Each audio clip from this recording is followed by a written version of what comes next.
ಉಷಾ, ಆ ಬಾಲರಾಜ್ಗೆ ಸ್ಟಿಚಿಂಗ್ ಬಗ್ಗೆ ಏನೂ ಗೊತ್ತೇ ಇಲ್ಲ ಅನ್ಸುತ್ತೆ. ಯಾಕೆ ಸರಳಕ್ಕ ಹಿಂಗ್ ಕೇಳ್ತಾ ಇದೀಯಾ? ಮೊನ್ನೆ ಮಮ್ಮ ಆ ಸ್ಟಿಚಿಂಗ್ ಬಗ್ಗೆ ಕೇಳೋಣ ಅಂತ ಹೋದ್ರೆ ಬಾಯಿಗೆ ಬಂದಂಗ್ ಬೈದ್ ಕಳ್ಸೋನೆ. ಹೌದಾ?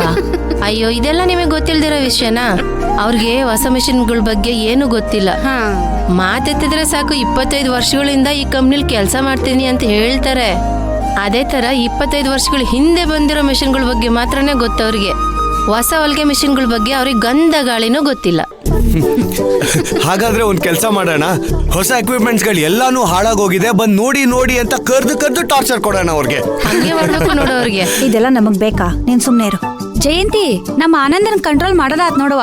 ಹಾ ನೋಡು. ಏ ಬಾಯ್ ಬಡ್ಕಿ, ಅದೆಲ್ಲ ಇರ್ಲಿ. ಹೌದು, ಏನ್ ನೀನ್ ಒಬ್ಳೆ ಬಂದ್ಬಿಟ್ಟಿದ್ಯಾ? ಮೈನಾ ಎಲ್ಲಿ? ಮೈನಾ ಬೆಳಿಗ್ಗೆ ಧ್ರುವನ್ ಮನೆಗೆ ಹೋಗ್ ಬರ್ತೇನೆ ಅಂತ ಹೋದ್ಲು. ಏನೇ ಹೇಳ್ತಾ ಇದ್ಯಾ? ಇಷ್ಟೆಲ್ಲ ಆದ್ಮೇಲೂ ಧ್ರುವನ್ ಮನೆಗೆ ಹೇಗ್ ಹೋದ್ಲು ಅವಳು? ಅದನ್ನ ಮೈನಾ ನೀನೇ ಕೇಳವ. ಅವಳನ್ನ ಅರ್ಥ ಮಾಡ್ಕೊಳಕ್ಕೆ ಆಗ್ತಾ ಇಲ್ಲ. ಸ್ವಲ್ಪ ಬೇಗ ಹೋಗಿ ಸರ್, ಬೇಗ. ಸರ್, ಆನಂದಣ್ಣಂಗೆ ಫೋನ್ ಮಾಡಿ ಹೇಳ್ತೀನಿ.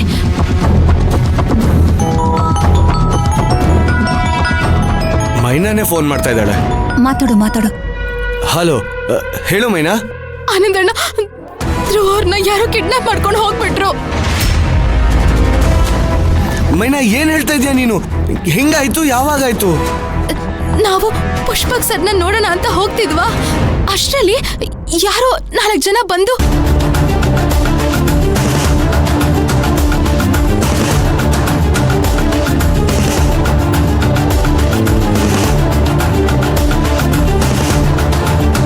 ಮೈನಾ, 1 ಸೆಕೆಂಡ್ ಕಾಮ್ ಡೌನ್ ಆಗಿ ನೀನು. ಅವ್ರು ಯಾರು? ಧ್ರುವನ್ ಏನು ಕಿಡ್ನಾಪ್ ಮಾಡಿದ್ರು? ಗೊತ್ತಿಲ್ಲ ಆನಂದಣ್ಣ, ಅವ್ರು ಯಾರು ಅಂತ ಕಣ್ಣು ಹಿಡಿಯೋಕೇನೆ ನಾನು ಪುಷ್ಪಕ್ ಸರು. ಅದಕ್ಕೆ ನಾವಿಬ್ರು ಪೊಲೀಸ್ ಸ್ಟೇಷನ್ಗೆ ಹೋಗ್ತಾ ಇದ್ದೀವಿ.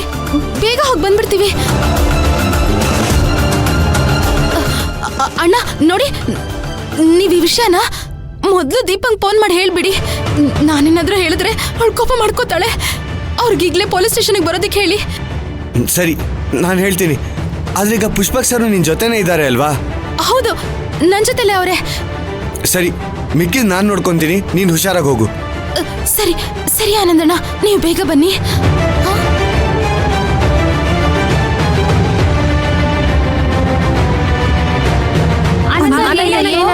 ಏನಾಯ್ತು? ಗೊತ್ತಿಲ್ಲ ಜಯಂತಿ, ಯಾರೋ 4 ಜನ ಬಂದು ಧ್ರುವಂಗ್ ಹೊಡೆದು ಅವನನ್ನ ಕಿಡ್ನಾಪ್ ಮಾಡ್ಕೊಂಡು ಹೋದ್ರಂತೆ. ಮೈನಾನು ಪುಷ್ಪಕ್ ಸರು ಕಂಪ್ಲೇಂಟ್ ಕೊಡಕ್ಕೆ ಪೊಲೀಸ್ ಸ್ಟೇಷನ್ಗೆ ಹೋಗ್ತಾ ಇದಾರಂತೆ. ಪಾಪ ಸರ್ ಧ್ರುವ ಅವರು. ಯಾಕೆ ಸರ್ ನಮ್ಗೆ ಈ ತರ ಆಗ್ತಾ ಇತ್ತೆ ಯಾವಾಗ್ಲೂ?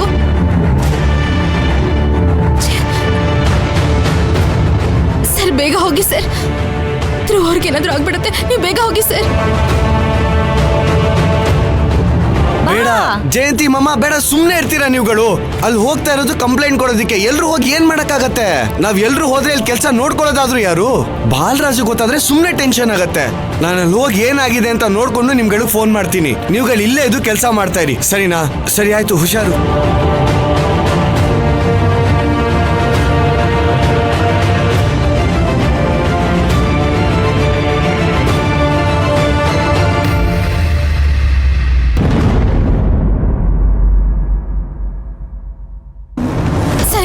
ಸರ್, ಧ್ರುವರ್ ಕಾಣಿಸ್ತಿಲ್ಲ.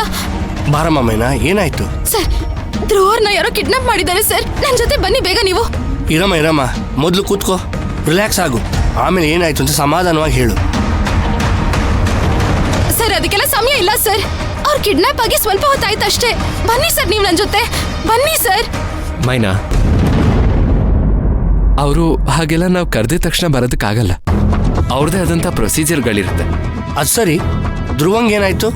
ಸರ್, ನಾನು ಧ್ರುವ ಅವರು ಪುಷ್ಪಕ್ ಸರ್ನ ನೋಡಕ್ಕೆ ಅಂತ ಗಾಡಿಲಿ ಹೋಗ್ತಿದ್ವಿ. ಅಷ್ಟರಲ್ಲಿ ಗಾಡಿ ಪಂಚರ್ ಆಯ್ತು. ಆ ಕಡೆಯಿಂದ ಯಾರೋ ಒಬ್ರು ಬರ್ತಿದ್ರು. ಪಂಚರ್ ಅಂಗಡಿಯಿಂದ ಸ್ವಲ್ಪ ಮುಂದೆ ಹೋದ್ರೆ ಸಿಗತ್ತೆ ಅಂತ ಹೇಳಿದ್ರು.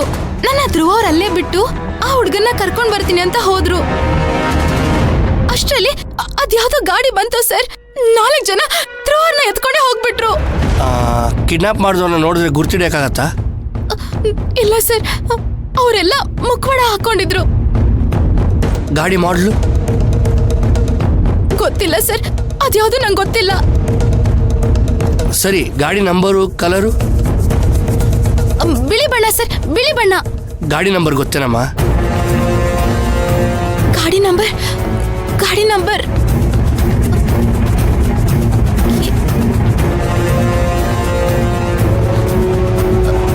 ಅಯ್ಯೋ ಬನ್ನಿ ಇಲ್ಲಿ. ಸರ್ ಅದು ಕೆ ಎ ಕ್ಯೂ ಸರ್ 4-2 ಇರಬೇಕು. ಓಕೆ, ಹೋಗಿ ಈಗಲೇ ಹೋಗಿ ಗಾಡಿ ಡೀಟೇಲ್ಸ್ ಚೆಕ್ ಮಾಡಿ. Okay sir. ಇದೆಲ್ಲ ಎಷ್ಟೊತ್ತಿಗೆ ಮುಂಚೆ ಆಯ್ತು? ಈಗ ಸ್ವಲ್ಪ ಹೊತ್ತು ಮುಂಚೆ ಸರ್ ನನ್ಗೆ ಯಾಕೋ ಬಾಲರಾಜ್ ಸರ್ ಮೇಲೇನೆ ಅನುಮಾನ ಬರ್ತೈತೆ. ಏಯ್ ಅಮ್ಮ ಮೈನಾ, ಧ್ರುವ ಅವ್ರ ಬಗ್ಗೆ ಏನಾದ್ರೂ ಗೊತ್ತಾಯ್ತಾ? ಸಿಕ್ಕಿದ್ರಾ? ಎಲ್ಲೇ ನನ್ ಮಗ ಏನ್ ಮಾಡಿದಾನೆ ಅಂತ ಅವನ್ನ ಯಾಕೆ ಇಷ್ಟೊಂದು ಗೋಳು ಹುಯ್ಕೋತಾ ಇದೆಯಾ ನೀನು? ಮಾ, ಇದು ಪೊಲೀಸ್ ಸ್ಟೇಷನ್, ಸ್ವಲ್ಪ ನಿಧಾನವಾಗಿ ಮಾತಾಡಿ. ಸರ್ ನಿಮಗ್ ಗೊತ್ತಿಲ್ಲ ಇವಳು ಎಂತವಳು ಅಂತ. ಇವಳೆ ನನ್ ಮಗನ್ ಕರ್ಕೊಂಡ್ ಬಂದಿದ್ದು. ಎಲ್ಲೇ ನನ್ ಮಗ? ನನ್ ಮಗನ ಸಾಯಿಸ್ಬೇಕು ಅಂತಾನೆ ಅವನ ಜೀವನದಲ್ಲಿ ಬಂದಿದ್ದಾಳೆ. ಯಾರೋ ದೊಡ್ಡ ಮನುಷ್ಯನ ಹತ್ರ ಕ್ಷಮೆ ಕೇಳ್ತೀನಿ ಅಂತ ಕರ್ಕೊಂಡ್ ಬಂದಿದ್ದಾಳೆ. ಇವರಿಬ್ರೇ ಸೇರಿ ಏನೋ ಮಾಡ್ತಾ ಇದ್ದಾರೆ ಅಂತ ಅನಿಸ್ತಾ ಇದೆ ಸರ್ ನನ್ಗೆ. ಹೌದು ಇನ್ಸ್ಪೆಕ್ಟ್ರೆ, ನಾನೇ ಧ್ರುವನ್ ಕಿಡ್ನಾಪ್ ಮಾಡಿರೋದು. ಸಾಕಾ?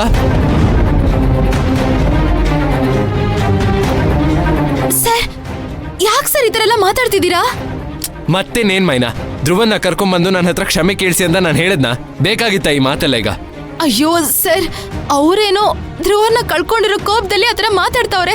ನೀವು ಹಾಗೆ ಮಾತಾಡ್ತಿದ್ದೀರಲ್ಲ ಸರ್. ಬೇಡ ಸರ್, ಸುಮ್ಮನಿದ್ಬಿಡಿ sir. Pushpak sir, please calm down. ಮತ್ತೇನ್ ಸರ್, ಎಲ್ಲದಕ್ಕೂ ನಾನೇ ಕಾರಣ ಅನ್ನೋ ತರ ಮಾತಾಡ್ತಿದ್ದಾರೆ. ಸರ್ ನನ್ಗೋಸ್ಕರ ಸ್ವಲ್ಪ ನೀವು ಸುಮ್ಮನಿದ್ಬಿಡಿ ಸರ್, ದಯವಿಟ್ಟು. ಸರ್, ನಮ್ಮ ಸ್ಟೇಷನಲ್ಲಿ ಈ ಗಾಡಿ ನಂಬರೇ ಇಲ್ಲ ಸರ್. ಹಾಗಾದ್ರೆ ಎಲ್ಲ ಪ್ಲಾನ್ ಮಾಡಿದ್ದಾರೆ.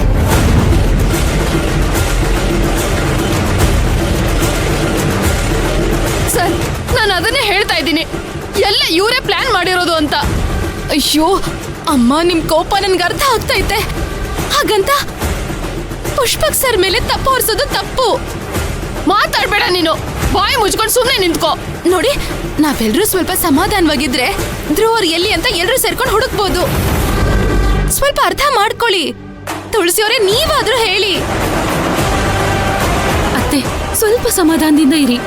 ನಮಗ್ ಧ್ರುವ ಸಿಗೋದು ತುಂಬಾ ಮುಖ್ಯ. ತುಳಸಿ, ನಿನ್ಗಿದೆಲ್ಲ ಅರ್ಥ ಆಗಲ್ಲ, ನೀ ಸುಮ್ಮನೆ ಇರು. ಧ್ರುವ ನಿನ್ನ ಮದುವೆ ಮಾಡ್ಕೋಬಾರ್ದು ಅಂತಾನೆ ಇವರಿಬ್ರು ಸೇರಿ ಅವನ್ನ ಎಲ್ಲೋ ಇಟ್ಟು ಇಲ್ಲಿ ಬಂದು ನಾಟಕ ಮಾಡ್ತಾ ಇದ್ದಾರೆ.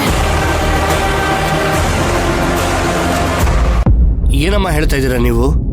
ಧ್ರುವಾನು ಮೈನಾನು ಇಬ್ರು ಮದ್ವೆ ಆಗ್ತಾರೆ ಅಂತ ತಾನೇ ಮಾತಾಡ್ಕೊಳ್ತಾ ಇದ್ದಿದ್ದು. ನೀವು ಕಾಣೆ ಆದಾಗ್ಲೂ ಅಷ್ಟೇ ಮೈನಾನೆ ಹತ್ಕೊಂಡು ನಿಮ್ಮನ್ನೆಲ್ಲ ಕಡೆ ಹುಡುಕಾಡಿದ್ದು.